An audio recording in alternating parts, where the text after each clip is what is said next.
Hi friends, welcome to SBNP family vlogs. నేను భవానీ.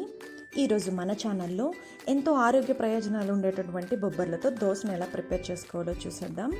ఈ బొబ్బర్లు అనేవి మన ఆరోగ్యానికి చాలా ఉపయోగపడతాయండి. ముఖ్యంగా వెయిట్ లాస్ అవ్వడానికి, డైజెస్టివ్ సిస్టమ్ని ఇంప్రూవ్ చేయడానికి, అలాగే మన షుగర్ పేషెంట్స్ ఉంటారు కదండి, వాళ్ళ షుగర్ లెవెల్స్ అనేవి వారానికి ఒక 2-3 సార్లు ఈ బొబ్బర్లతో ఏదైనా ఐటమ్స్ లైక్ కర్రీలో కానీ ఇలా దోశ రూపంలో కానీ తీసుకుంటే వాళ్ళ షుగర్ లెవెల్స్ అనేవి బ్యాలెన్స్ చేస్తూ ఉంటాయి. సో ఇన్ని హెల్త్ బెనిఫిట్స్ ఉన్న బొబ్బర్లతో రెసిపీని చూసే ముందు నా ఛానల్ ఎవరైనా ఫస్ట్ టైం చూస్తే కనుక ఛానల్ని లైక్, షేర్ ఇంకా సబ్స్క్రైబ్ చేసుకోండి.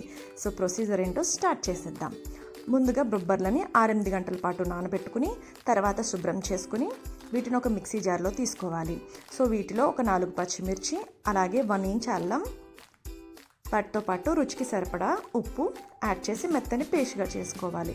దీనిలో 1 స్పూన్ జీలకర్ర, పసుపు, 1/2 టీ స్పూన్, అలాగే కొంచెం కొత్తిమీరను కూడా యాడ్ చేసి మనం దోశ బ్యాటర్ని ఎలా అయితే ప్రిపేర్ చేసుకుంటామో ఆ విధంగా ప్రిపేర్ చేసుకోవాలి. చూస్తున్నారు కదా, ఈ టెక్స్చర్ వస్తే సరిపోతుంది. సో ఇప్పుడు దీన్ని మనం దోశలాగా వేసుకోవాలి.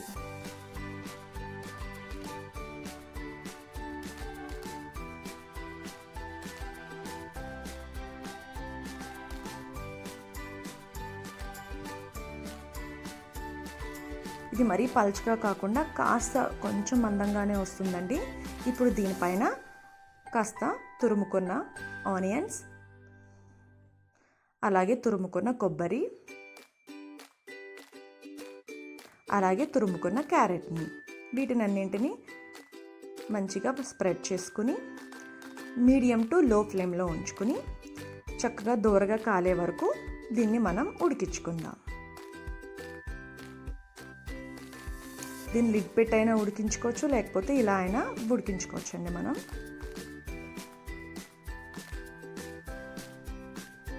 కానీ ఫ్లేమ్ మాత్రం మీడియం టు లోలో మాత్రమే ఉండాలి. ఇది ఒక సైడ్ కాలితే సరిపోతుందండి. మనకి లోలోనే మనం కుక్ చేసుకుంటాం కాబట్టి మొత్తం అంతా కూడా కుక్ అయిపోతుంది.